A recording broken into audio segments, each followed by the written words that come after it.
안녕하세요.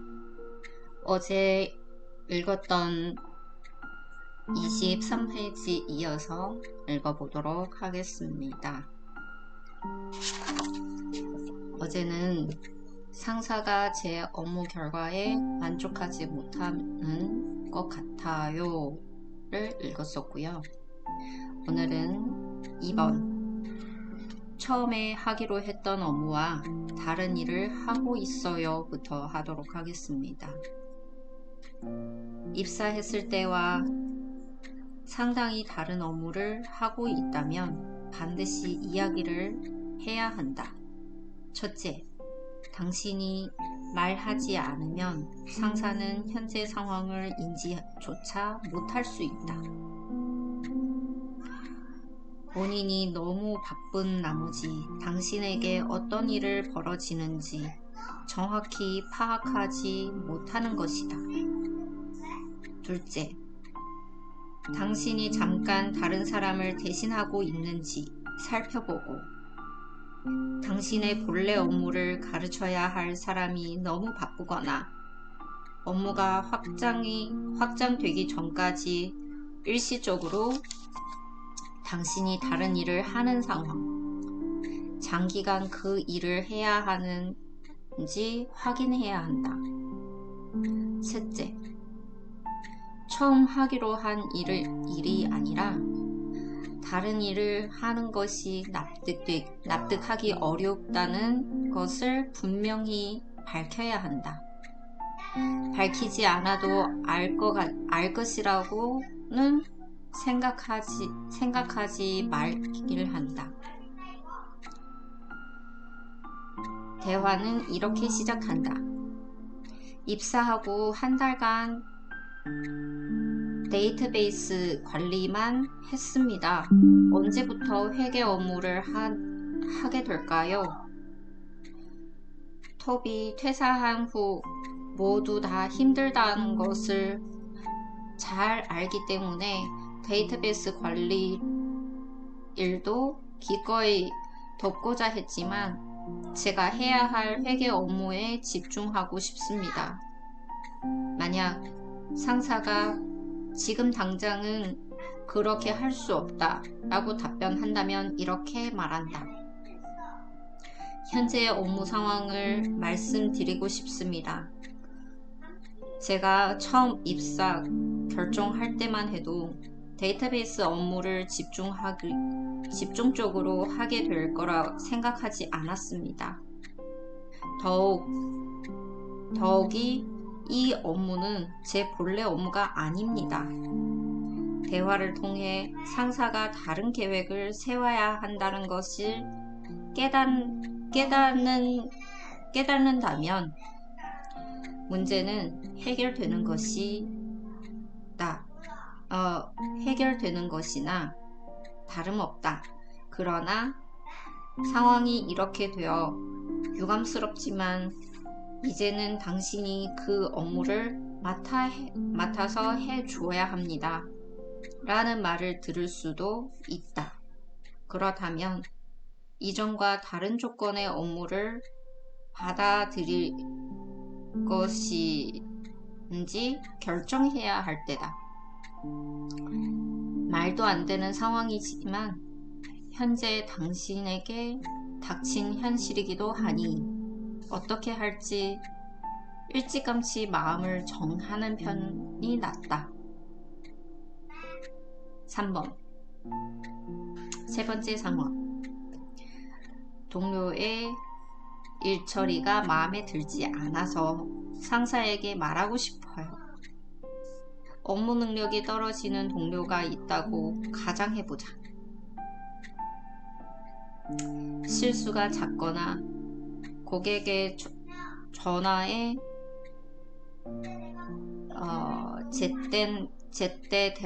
제때 응답하지 않아 고객이 결국 당신에게 처리해달라고 요청하거나 합동 프로젝트를 진행할 때 매번 본인이 맡은 업무를 늦게 마무리하는 시기다. 당신이 업무를 하는데 크게 영향을 미치지 않는다면 동료에게 굳이 따지지 않는 편이 좋다고 조언하는 사람들이 많을 것이다. 사소한 문제라면 그 말이 맞기도 하다. 그러나 사안이 중대하고 동료가 팀이나 조직에 나쁜 영향을 끼치고 있다면 얘기 다르다. 훌륭한 상사라면 당신이 현재 상황에 신중하게 우려를 표하는 것을 감사히 여길 것이다. 물론 중요한 것은 중대한 사안이어야 한다는 점이다. 동료가 항상 2분씩 지각을 하는 것을 중대하다 볼 수 없지만 고객의 전화에 단 한 번도 응답한 적 없다는 불만사항이 접수되면 그것은 큰 문제다. 상사에게 가기 전에 동료의 행동이 업무에 어떤 영향을 얼마나 끼치는가 라고 다시 한번 생각해 볼 필요가 있다. 단순히 짜증을 불러일으키는 것을 넘어 업무에 차질을 빚는 경우 훌륭한 상사라면 현 상황을 알고 싶어 할 것이다. 동료 때문에 당신이 일하는데 피해가 가는 상황이라면 반드시 상사에게 말해야 한다. 상사에게 전달할 때는 사실 위주로 말해야 한다. 무슨 일이 벌어지고 있는지, 어떤 피해를 입고 있는지, 상사가 이 문제를 어떻게 처리해 주었으면 하는지 설명한다. 가령 동료가 마감 기한을 어기는 바람에 당신도 피해를 보고 있다면 이렇게 말한다. 팀장님, 최근에 데이드가 마감 기한을 앞두고 일을 늦게 처리하는 바람에 제가 늦게까지 야근한 적이 몇 번 있었습니다. 조금 서둘러 달라고 부탁했지만 별다른 변화가 없었습니다. 데이드가 마감 기한을 지키도록 조치 취해 주겠습니까? 동료와의 문제를 상사에게 우회적으로 보호하고 싶다면 조언이 필요한 것처럼 말을 꺼낸다. 불평을 하지 않고 상사에게 문제가 있음을 알릴 수 있는 방법이다. 팀장님께 조언을 구하고 싶은데요. 고객들이 데이드에게 메시지를 남겼지만 아무런 피드백 듣지 못한다는 전화를 많이 받고 있습니다. 며칠간 회신을 기다리다 제게 전화를 해 문의하는 경우가 종종 있는데 제가 세부사항을 잘 몰라 도와주기 어려울 때가 있습니다. 데이드와 얘기를 나누어 봤지만 문제가 아직 해결되지 않고 있습니다. 어떻게 하면 될까요? 동료의 문제가 당신에게 직접적인 피해를 끼치지는 않지만 그럼에도 상사에게 알려야 할 만큼 중요하다고 생각된다면 이렇게 말한다. 데이드가 고객에게 잘못된 정보를 전달하는 것을 들은 적이 있었습니다. 잘못된 웹사이트 주소를 알려준다든가 회사 정책상 신용카드는 받지 않는다고 공지하는 식입니다. 그때마다 제가 정보를 바로잡기는 하지만 데이드가 회사의 기본 정책을 전화로 응대하는 방법에 대해 트레이닝이 필요한 것 같습니다.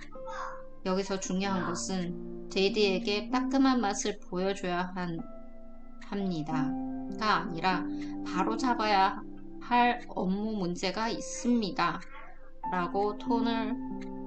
라는 톤으로 접근해야 점. 한편 대부분의 경우 먼저 당사자 동료에게 직접 이야기를 하는 것이 좋다. 일반적으로 상사가 관여하기 전에 스스로 문제를 해결할 수 있는 기회를 얻는 것이 감사하게 생각한다. 그러나 이미 동료와 이야기를 나누었지만 큰 소득이 없거나 상사에게 알려야 하는 중대한 사안이거나 적대적인 태도를 유지하는 동료라면 앞서 말하기 예시를 적극적으로 활용해야 해 상사와 대화를 나눠야 한다.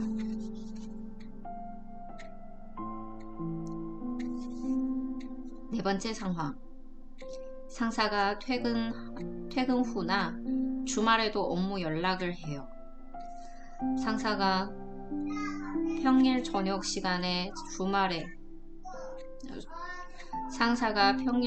시간이나 주말에 그리 급하지 않은 업무로 전화를 하거나 이메일을 보내는 일이 잦다면 상사가 분명히 당신의 회신을 기다리고 있다는 생각을 떨치기 어렵다.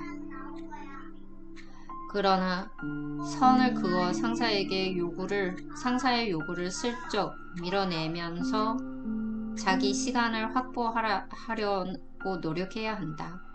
상사가 끈질기게 연락할 수도 있다.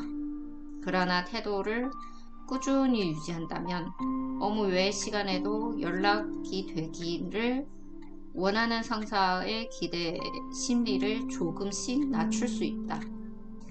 우선 상사의 의도를 곡해하지 않는 것이 중요하다. 만약 밤늦게나 주말에 상사의 이메일을 받았다면 아마도 상사는 회신을 답장 바라지 않을 확률이 상당히 높다. 업무를 하다가 단순히 몇 가지 궁금한 점이 있어서 이메일을 보냈을 뿐 지금 당장 답변 요구하는 게 아닐 수 있다. 따라서 먼저 상사의 의도를 확인해야 한다. 아주 급한 일이 아니라면 회사에 출근해서 답변 드리고 싶습니다. 만약 당장 처리해야 할 문제라면 말씀해 주세요. 그러나 상사가 저녁이나 주말에 회신 바란다는 의사표현을 분명하게 할 때는 이렇게 말한다. 회사 일을 잠시 잊고 재충전하는 시간이 제게 무척이 중요합니다. 주말에는 휴대폰을 꺼두기도 하고 이메일을 확인하지 못할 때도 있습니다. 급한 일이라면 당연히 하겠지만 그렇지 않다면 출근해서 처리하고 싶습니다. 당분간 그렇게 해보고 변화가 필요하면 그때 다시 이야기해도 될까요? 만약 상사가 꼭 연락해달라고 확고한 자세에 취한다면 이런 환경에서 업무를 계속 할 수 있을지 진지하게 고민해야 한다. 그러나 대부분의 상사와의 대화를 나누면서 생각보다 유연하게 상황을 풀어갈 여지가 있다는 것을 깨달을 수 있다. 팁. 상사와 대화할 때 유용한 4가지 화법. 상사와 대화를 나눌 때 활용하면 좋을 몇 가지 대화법이 있다. 첫 번째, 그렇게 진행해도 되겠지만 X가 문제될 수 있다는 점을 말씀드리고 싶습니다. 상사가 당신에게 어떤 일을 요구를 했지만 당신 생각에는 그다지 좋은 방법이 아닐 경우, 그럼 이렇게 말하면 상사에게 대드는 것처럼 보이지 않는다. 상사가 바라는 대로 할 용의가 있다는 점을 분명히 밝히면서 또 새로운 관점을 제시하는 화법이다. 두 번째, 말씀하신 내용을 제가 정확히 이해했는지 다시 확인하고 싶습니다. 상사의 요청을 이해하지 못했거나 문제가 있다고 느낀다면 직접 물어봐야 한다. 당시에는 물어볼 생각을 하지 못했더라도 나중에라도 확인하는 편이 좋다. 사실 직원이 물어보기를 바라는 상사들이 많다. 그래야 메시지가 정확히 전달되었는지 확인할 수 있기 때문이다. 3번, 알려주셔서 고맙습니다. 큰 도움이 되었습니다. 상사가 피드백을 전달했을 때 귀담아 듣는 모습을 보인다면 상사는 앞으로도 당신에게 피드백을 계속 주고 싶어 할 것이다. 더불어 당신을 두고 함께 일하기 좋은 직원이라고 생각할 것이다. 4번, 그러니까 방금 하신 말씀을 정리하면 이런 말이지요. 당신이 일을 한참 진행한 후에야 상사가 중요한 세부사항을 뒤늦게 말해준다거나 당신이 이해하는 바와 상사의 의도가 다르다는 것을 몇 번 경험했다면 반드시 물어야 할 질문이다. 상사와 대화를 간략하게 요약해서 이야기를 한다면 설령 서로 이해하는 바가 다르다고 해도 그 자리에서 바로 잡을 수 있다.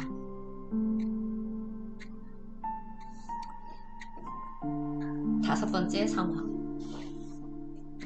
회사에서 제가 할 일이 없습니다. 직장에서 할 일이 없거나 직장에서 할 일이 없어 걱정이라는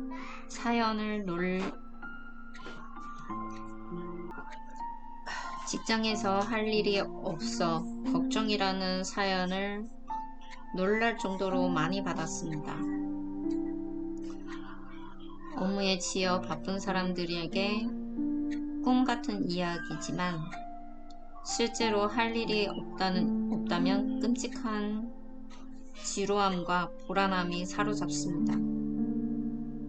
당신이 맡은 업무가 많지 않다면, 그리고 입사한 지 6개월 미만이라면 상사가 아직 당신의 업무 역량을 제대로 파악하지 못했거나 당신이 새로운 프로젝트를 위해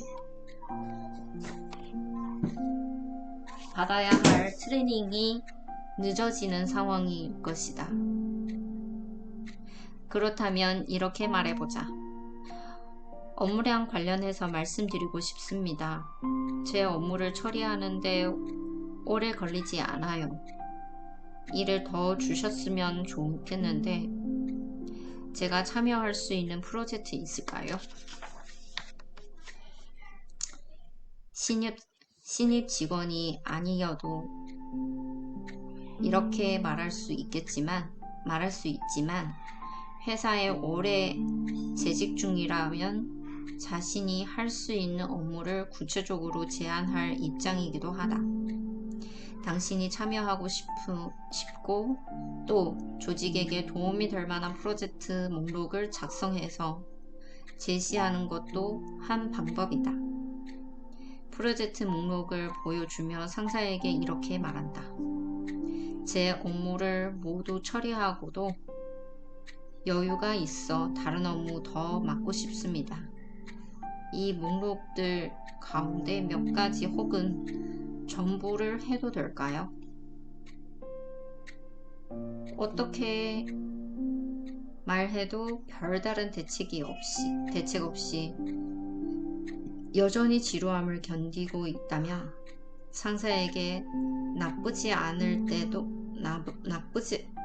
않을 때는 다른 일을 해도 되는지 허락을 구하는 방법도 있다. 다른 일이라고 해도 자기계발이나 업무 관련 도서를 읽는 등 면목상으로는 업무에 관련된 일이어야 한다. 그래야 상사도 수용하기 쉽다.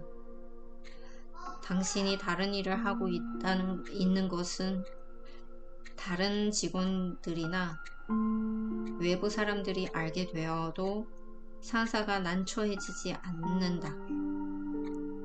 이런 질문은 직접적으로 하는 편이 낫다.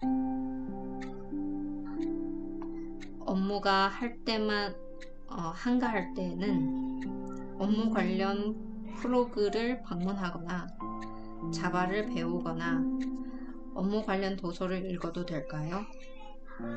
SNS나 모바일 게임을 하는 것보다 시간을 현명하게 쓰는 방법이고 상사도 당신이 미리 허락 구하는 점 고맙게 생각할 것이다.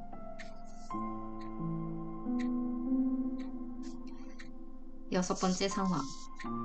지금 하는 일보다는 더 비중하고 책임이 큰 일을 하고 싶습니다. 현재 직책에서 스스로 가치를 입증했다면, 확신이 있고 더 큰 책임을 맡고 싶다면 어떤 일을 하고 싶은지 구체적으로 말해야 합니다. 승산이 높다. 관리직 경험을 쌓고 싶은가? 회사의 온라인 마케팅 방식을 전면적으로 손보고 싶은가? 조직 내 자원봉사 프로그램을 만들고 싶은가?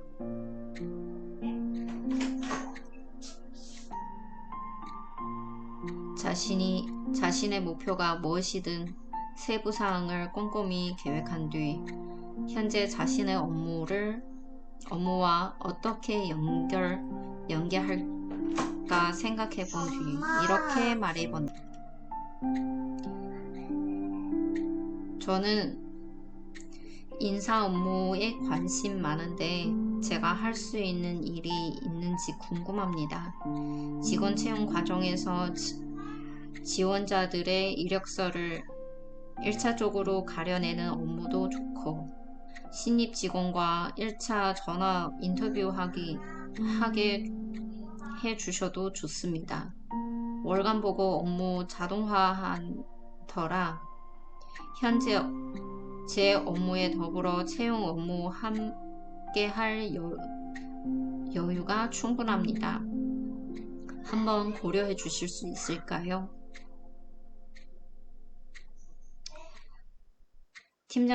두 번째, 팀장님이 지난달에 자리를 비우셨을 때 제가 신입사원 2명의 트레이닝을 진행했는데 직무를 설명하고 신입사원에게의 질문에 대답하는 일이 즐거웠습니다. 이런 업무 더 해보고 싶습니다. 우선 바쁘실 때 제가 조금씩 돕는 것부터 시작하면 어떨까요? 만약 상사가 거절한다 해도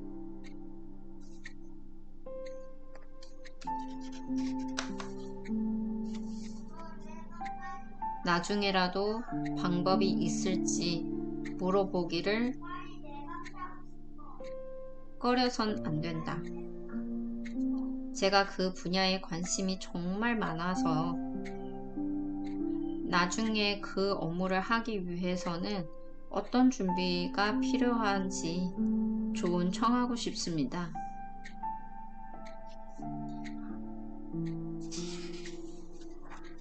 독자 서연. 상사가 단순 업무를 반복해서 설명합니다. 대학 행정실에서 1년째 일하고 있습니다. 한 달에 2번 무료로 소규모 창업 카운슬링을 진행하고 있습니다. 그런데 카운슬링 프로그램 책임자는 행사가 열릴 때마다 매번 제가 고객을 어떻게 응대해야 하는지 설명합니다. 서류를 복사해라.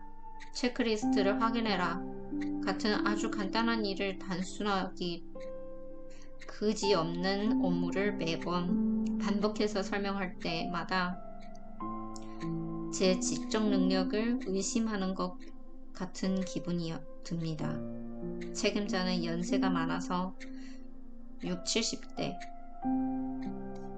25세인 저와 나이 차이도 많이 납니다. 그분이 저를 어린아이처럼 생각하시는 것 같아요. 제 할 일은 저도 잘 알고 있다는 말을 좀 듣기 좋게 하는 방법이 없을까요? 이렇게 말해보세요. 카운슬링을 진행할 때마다 설명해 주시는데 혹시 제가 어떤 실수를 했거나 무언가를 잘못했기 때문에 그러시는 건가요? 비꼬듯 말해서는 안 된다. 진심으로 걱정하는 것처럼 물어봐야 해요. 이렇게 말하면 당신이 무엇을 해야 할지 잘 알고 있고 이제는 매번 같은 사항을 반복해서 말해주지 않아도 된다는 것을 충분히 전달될 것입니다. 어쩌면 당신이 깨닫지 못했을 뿐 어떠한 문제가 있어 그분이 우려하고 있고 역시 우회 쪽으로 당신에게 전달하고 있음을 깨닫는 계기가 될 수도 있죠. 만약 그 누군가 당신에게 잘난 체를 하거나 당신을 신뢰하지 못한다는 뉘앙스를 풍기거나 지나칠 정도로 사사건건 관여하려던 때 그 사유가 본인에게 있는지 진심으로 걱정하는 모습을 보이며 되묻는 것이 현명한 접근법이에요. 문제의 핵심을 직접적으로 언급하면서도 공격적이지 않게 대화를 이끌어 나가는 방식이죠. 만약 문제가 해결되지 않는다면 그때는 이렇게 말해보세요. 이제는 진행 상황 전반을 잘 알게 되었고 팀장님께서 제게 같은 말을 반복하시느라 시간을 뺏기는 것 같아 죄송하기도 합니다. 이제부터는 제가 책임지고 처리하되 필요할 때마다 팀장님께 확인을 구하면 어떨까요? 이렇게 말해도 상대방이 물러서지 않는다면 이제는 그분이 이상할 정도로 신경을 곤두세우고 있다는 것을 인정하고 매달 2번씩 아주 기본적인 사항을 교육받는 것이 익숙해져야 할 것 같아요.